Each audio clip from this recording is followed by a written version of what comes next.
give us a sense of what are we making a decision on, because I want to make sure we're listening to the speakers, and I know there's two sides of the coin, but there's a reason why the council member of the district wrote this motion. Yeah, absolutely. Sort of the three critical issues that are confronting you right now, all under the umbrella of a June 30th deadline. The first one deals with late fees. In the concession agreement itself, there was room for interpretation of late fees. The department understood it one way, and our colleagues from Olvera Street understood it another way.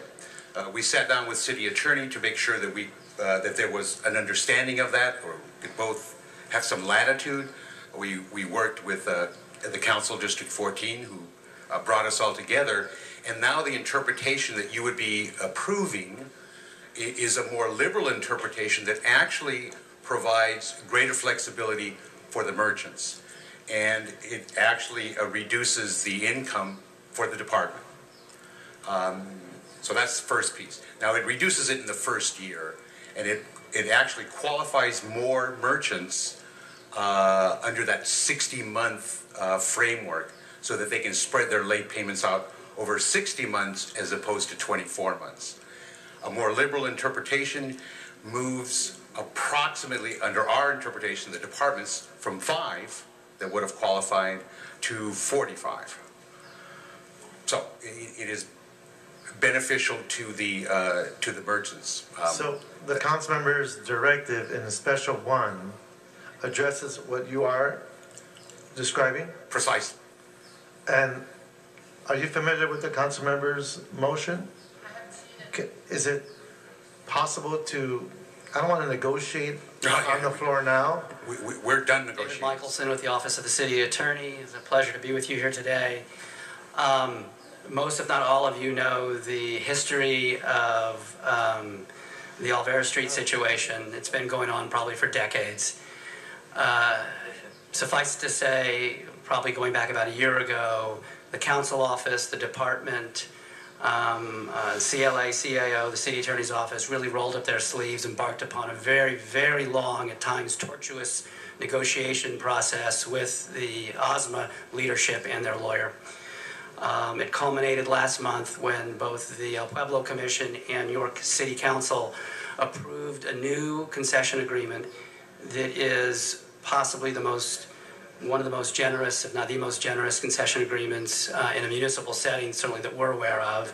We believe it's legal because the city charter and Proposition H allows for long-term concession agreements to be awarded on a non-competitive solicitation basis. But bottom line, this concession agreement is very generous. It's very favorable to the merchants. The merchants have been on, many of these merchants, Olvera Street, building Olvera Street for many, many years.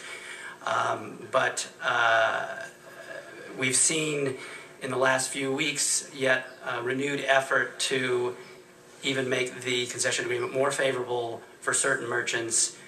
That is not acceptable to the city attorney's office. Your council, along with the commission, as I mentioned, approved this concession agreement and all the terms in it, and made very clear that all these merchants, they have to sign this concession agreement by the end of this month. But if I may, the 7 points on the motion, as it states, is clarifying.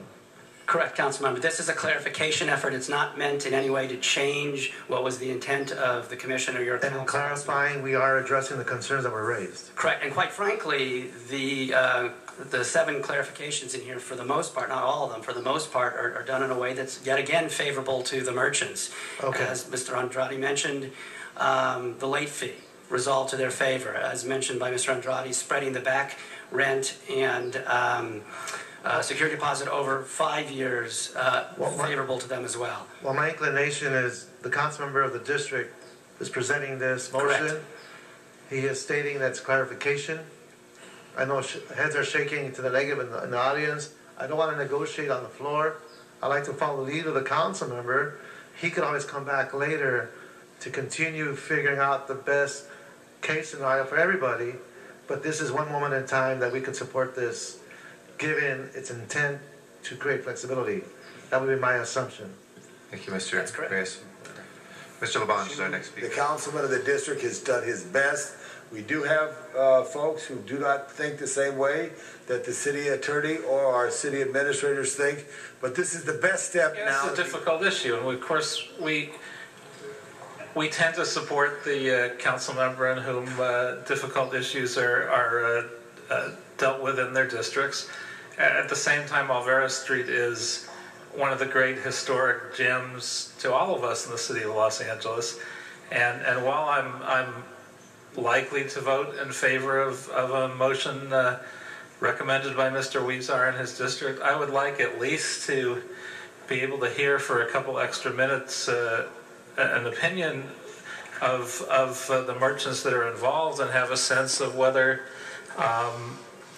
as they continue to say, we are actually going to be putting people out of business with this action and where it actually stands. Sitting here wondering why we're even at this point again. It's not exactly clear. The city attorney, as far as the deadline, is that discretionary or not? In the city attorney's opinion, it is not discretionary. We really urge the council to not allow this really at 11th hour, 59th minute attempt to renegotiate certain portions of this concession agreement. We urge you to stick to what you did at the end of last month. Will the council member be here on Tuesday?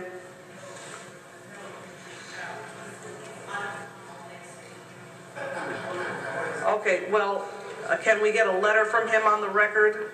Can we do that?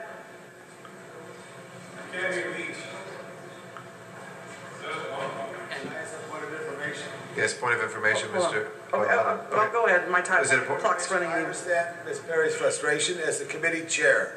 It's a recommendation of the city attorney to go forward. If the committee has a hearing on this at some time, can we recommend any change if we so thought we should? Councilmember Labange, again, from the city attorney's office perspective, and I think it's shared by the CAO, CLA, Right. the council office, and Right. certainly by the department. This has gone on really way too long I got already, that. and with all due respect, this has been baked in the oven as much as humanly possible. These are sort of last-minute attempts that frankly, the folks I just mentioned, CAO, CLA, council office, department, city attorney, we've looked at these issues, even though they were brought up last minute by these individuals. They are not meritorious. This will drag on for months upon months. It's time to really stick with what Well, let me wise just ask action a we took question. last If month. we go forward with your recommendation now, at some point in the future, if we wanted to look at that, could we look at it? The answer is no, and I'll just explain why very Okay, briefly. that's all you gotta say is the no. concession agreement will be signed. It's 40 years. Councilmember Kretz, no one is going to be thrown out. We've got 3 tiers of rent baked into here. Folks still have the ability to get 50% reduction from market rate if they come forward, and all they have to do is ask for it and show documentation. Council members, thank you very much. My name is Ana Cubas, Chief of Staff to the council member. My office has been working very hard with the merchants, with the city attorney, with the general manager, with the CLA and the CAO. My Councilman Weezar urges your support on this motion. It does help deal with a lot of the outstanding issues that the merchants have brought to my office's attention. It does help them in a broad point of view. It does help their issues, and we urge the council to adopt this motion so that we can move forward and meet the June 30th deadline. Thank you very much. Ms. Perry, anything else? I don't know. I guess I was looking for some more rationale. That's all. But Alvera Street doesn't belong to one council member. It's all of ours. And so I don't want anybody to say that they're going to dump this on Mr. Weezar and whatever he says we're going to do out of courtesy. No. Everybody needs to invest the time and energy to try and make this thing work. And we've got 6 days remaining. Even though Mr. Weezar will not be present, I think it incumbent on him to call at least a Brown Act, legal group of us to tell us what the heck is going on here.